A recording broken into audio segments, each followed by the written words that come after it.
So, Chris, you've just asked me a really good question. What would my top 10 cyber threats be for 2022? Um, and it's such a good question. I've pressed record on here to it's because I think it's something I could post, and other people may find interesting.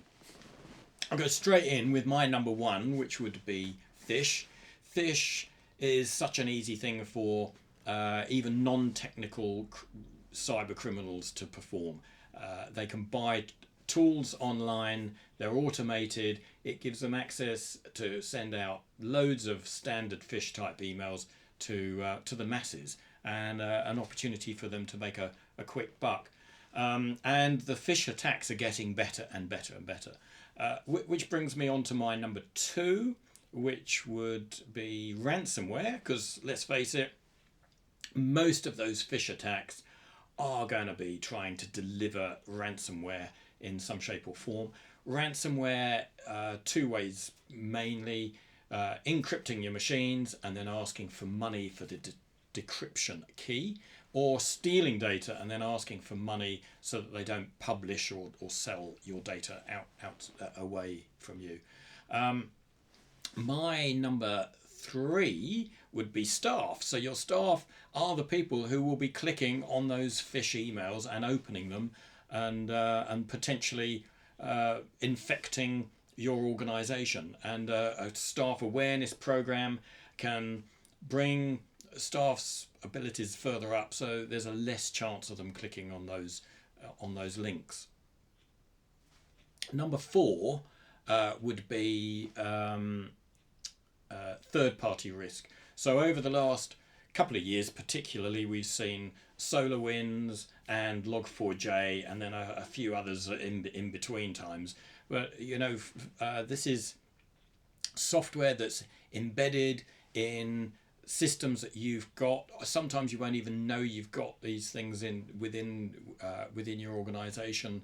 The criminals are looking for the vulnerabilities, and they're looking to take advantage of those vulnerabilities before the third-party software company has released an update, and before the customers have got round to updating the software. So if we take Log4j, Shodan is saying that there's actually 90,000 internet-facing servers still unpatched with Log4js, and so these companies are highly vulnerable. Number five would be supply chain management, which is kind of related. If your suppliers have got compromised because of Log4j or SolarWinds or some other way, those compromises can ripple through the system into yours. And the more digitally transformed you are as an organization, the more likelihood that compromise can ripple through from their systems into your systems. Number six is where we get a little more sophisticated, and I'm thinking about email spoofing. Email spoofing is where the criminals set up an email server that looks exactly like you. They're using your domain, and that way they can send emails to anybody looking incredibly credible. The more they understand what your signatures look like and the languages that you use, the more likelihood of it being successful. And typically what they're doing is sending emails to your customers to say, can you change the bank details from what you normally pay to these details, and pay that invoice, and it works. Closely related to that, so my number seven is domain impersonation. So this has a similar impact to email spoofing, but it's a different technique. So the criminals fire up domains that look like you, but they're not quite like you. So it's aimed at fooling the human eye. So they'll switch a couple of letters, or they'll put in some foreign characters that look like our normal ASCII keyboard characters. So again, they can send emails looking a bit like you, but highly convincing.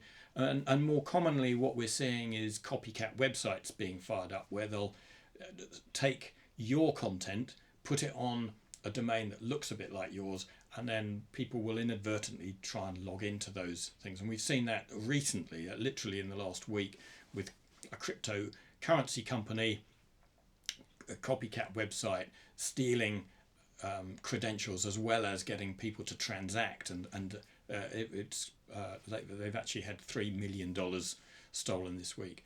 And that's the second, I won't mention the name, but that's the second time they've been done in the last month. So that was number 7. Number 8, I think is, oh no, that was 8. Domain impersonation was number 8. Number 9 would be patching. So if we go back to the supply chain management and third-party risk, if you're not patching your systems, you're vulnerable. And we see organizations that have stuff that they didn't even realize they'd got, so it's not been patched. Very important to have a patch process, and often network assessments will help you work out whether you've got unpatched systems or not. And number 10 is backup, Office 365 backup. It's a common misconception that if you've got your email systems and your OneDrive and everything else in Office 365 in the cloud, Microsoft are backing it up for you. Well, they are, but only for 30 days. So if that data gets corrupted or deleted, and you don't know about it within that 30-day period, then potentially you've lost all that data.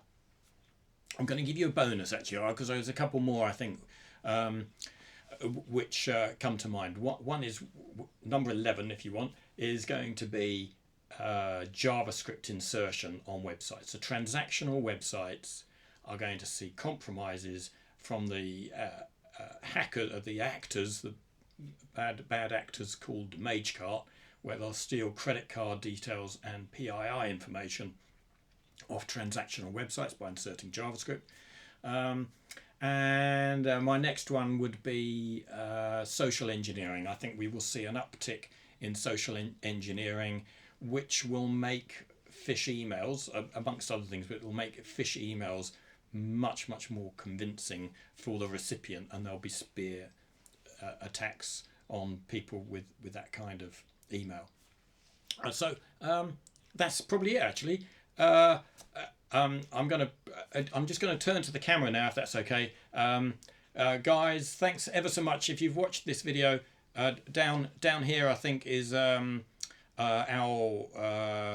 website address. If you found anything valuable in this or of interest, go to the website.